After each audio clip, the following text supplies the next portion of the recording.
Hello, my friends, and welcome back. Thank you very much for being with me again today. I said many times before that as the war progresses in Ukraine, we are going to hear more and more about volunteers slash mercenaries slash former military killed in Ukraine on the good side, which is the Western side, not the evil Russians. Well, Mr. Prigozhin, the boss of the mercenary group Wagner, took some pictures with a body like of an American volunteer killed in Iraq, in Bakhmut, actually identified as an American former, I think is Navy SEAL, former special operations. They're all former, none is active, former. And obviously there's doubts that that's who this person is. Anyway, the Russians provide the paper. They say, hey, this is the guy, his documents. And I will read you what the Russians say, Prigozhin said about this enemy of them, because obviously he was perceived as an enemy. But I would like you to look how, and this is not to glorify anyone here, but it's not like, remember how those military contractors, Blackwater contractors, were caught in Iraq and were burned, charred, blown, and then hung by a bridge. You remember that one? Well, these guys are not doing that. Instead, listen to what these guys are going to do with this soldier, warrior, enemy. But as I said, courage is courage, regardless if it's against you or, you do it. So this article comes from the Telegraph. Wagner chief poses with, and I'm quoting, body of U.S. fighter killed in Bakhmut. This guy right here. The head of the Wagner mercenary group has claimed that Russian soldiers killed a U.S. volunteer fighter in Bakhmut in a video posted on social media. Remember, these guys are going to be all skeptical, which skeptical is good, skepticism. But you can't be skeptical until you become an idiot. The footage shows Yevgeny Prigozhin inspecting a body, and what he claims are Pentagon's identification cards showing that the man was a former U.S. Army Special Forces soldier from Boise, Idaho. The Telegraph has not verified the authenticity of the documents or confirmed the man's nationality, so is not using the name given by the Russian mercenaries. It's okay, we got it. I have an article to slap these weasels, okay? Let me see when this one. This is May at 7:29 p.m. So at 7:29 p.m., okay, this is the article right here today. It's always good to hold your information, your cards for the last attack, and then destroy everyone there, which is exactly what I'm going to do right now with the Telegraph article. I have another article that is going to punch them in the teeth.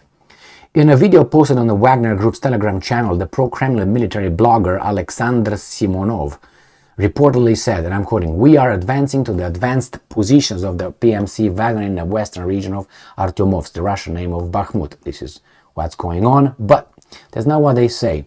Right here, Prigozhin is shown inspecting the body and documents before claiming that they will return the body to the U.S. They don't hang him by his anything on the bridge. They respect this guy. He says, and I don't know if they're gonna follow through with that. That's a different story. He says, and I'm quoting, "We'll put him in a coffin, cover him with the American flag, with respect, because he did not die in his bed as a grandpa, but he died at war, and most likely a worthy death, right? Question mark, end quote.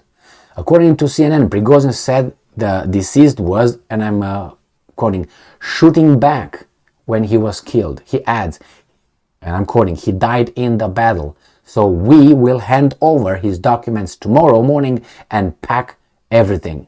Did you hear all that? Did you hear all that? He did not die as a grandpa, but he died at war, and most likely a worthy death, right? And according to Prigozhin, he died shooting back when he was killed.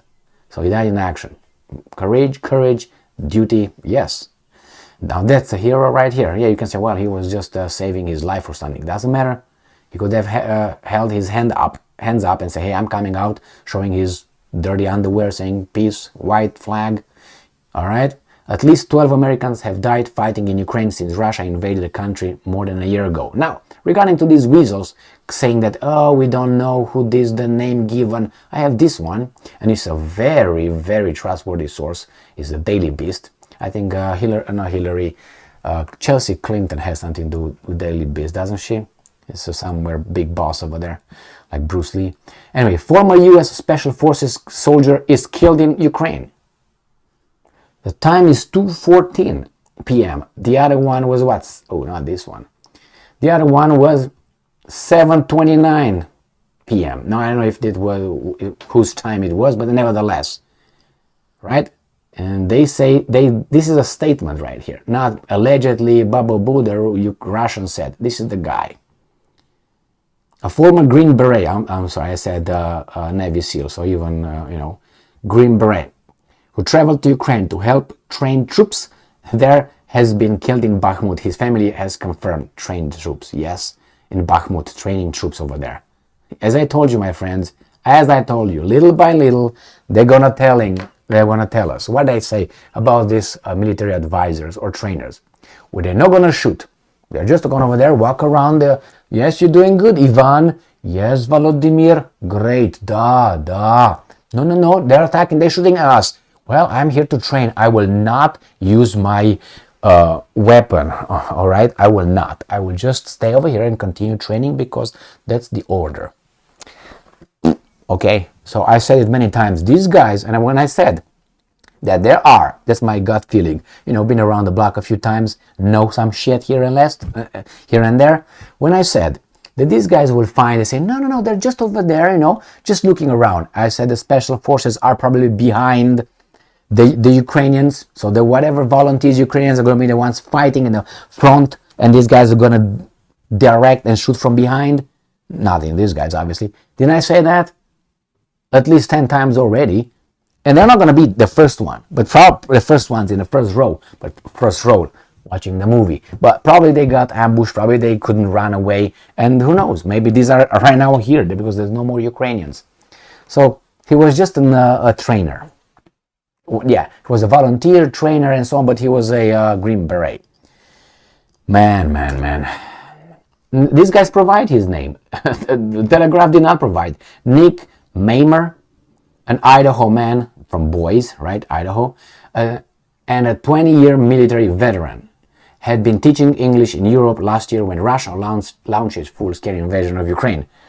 All right, Russia's notorious. Now, let me tell you about this teaching English, okay? Direct experience, 100% true. After the 1989, after the so-called revolution, which was a revolution, but not a spontaneous one that they tell us, there were a lot of English teachers coming from United States of America. And we knew, some of us knew, that those guys were actually agents. They were planted over there. They were teaching, but they were coming and staying with families. They were coming and befriending certain kind of people from certain kind of institutions because they were used as private teachers. So they would come to your house. I know for a fact there was some big shot that hired these kind of people as teachers. They didn't have an education as a teacher. They were like Americans. I'm going to teach you. I love candy. And that's it. But he was not, trained into that. But they were trained in something else. And it seems like this veteran, he was just teaching English in Europe. This, for me, is just a confirmation of what I already knew. That happened in Romania. A lot of teachers came flooded Romania in 1990, 1991. This, when I heard first thing about this, something like this, was in 1996. 1996. That's when it was. So 1996, I heard about this. And you can figure out. And now he was just a teacher. For me, yeah, okay. He just needed a button to get his gear and go. Jesus Christ. But anyway, I'm just, Russia's notorious Wagner group on Monday boasted about killing Maimer in fierce fighting in Bakhmut, and his death was later confirmed by his family to the Idaho statesman. So this is it. He died in Bakhmut, and he arrived in Ukraine in May 2022. And according to a video he posted on Facebook, he set out not to take part in combat, but to help train Ukrainian troops in Ukraine or in Bakhmut. Bakhmut, let me tell you where Bakhmut is. Bakhmut is the hottest spot. How in the hell you're training people over there? When people are already deployed in the front line, you're not training them anymore. I mean, please, don't insult our intelligence. This guy was not fighting as a trainer over there. He was not just caught in Bakhmut training the Ukrainians over there.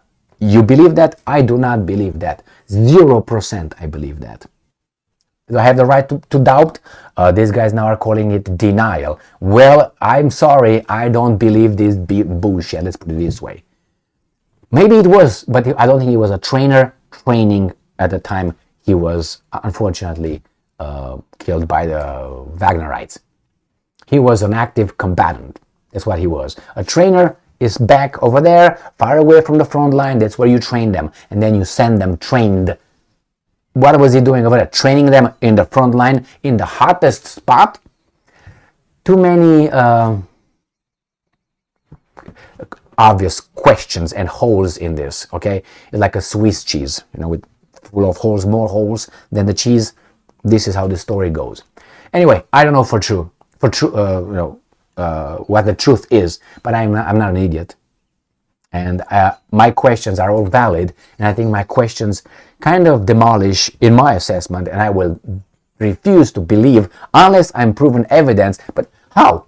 How was he in the front, right there, fighting, shooting at those guys, and he was a trainer? He was just ambushed. You training people in the front row, in the hottest spot? I will not get convinced. Are you gonna arrest me for that? Are you gonna ban me? Thank you very much for being with me again today. Did you hear how the mercenaries treated him? Did you hear? That's a certain kind of honor, even among mercenaries. There is a certain kind of honor. Why? Because you put yourself in the shoes of that person and say, well, that could have been me. What would I want to be? You expect to be, hung like those guys in Iraq. But if something like this happened to you, anyway, thank you very much for being with me again today. Stay strong, stay smart, look for the truth, and be just.